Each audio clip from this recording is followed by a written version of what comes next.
യൂറോപ്പിൽ വന്ന് rent car എടുക്കുമ്പോൾ ശ്രദ്ധിക്കേണ്ട കുറച്ച് കാര്യങ്ങളാണ് ഇന്നത്തെ വീഡിയോയിലൂടെ നമ്മൾ കവർ ചെയ്യുന്നത്.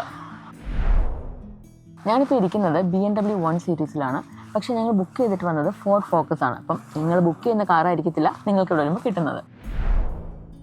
മറ്റൊരു ചോദ്യം, ഇൻ്റർനാഷണൽ ഡ്രൈവിംഗ് ലൈസൻസ് മസ്റ്റ് ആണോ അല്ലയോ എന്നുള്ളതാണ്. ഞങ്ങൾ ഇതേ ചോദ്യം സാൽസ്ബർഗിൽ ചോദിച്ചപ്പം അവർ പറഞ്ഞത് ഇവിടെ ഇത് മസ്റ്റ് ആണെന്നാണ്. ജോർജിയ പോലുള്ള കൺട്രികളിൽ അതധികം ചോദിക്കുന്നില്ല.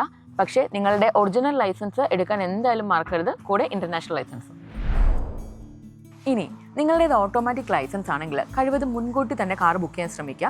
കാരണം ഇവിടെ ഓട്ടോമാറ്റിക്കിനുള്ള ഓപ്ഷൻസ് ലിമിറ്റഡ് ആണ്. പ്രത്യേകിച്ച് സീസണിലൊക്കെ നിങ്ങൾ വരുമ്പം ചിലപ്പോൾ കിട്ടാതിരിക്കാനുള്ള സാധ്യത ഉണ്ടാവും.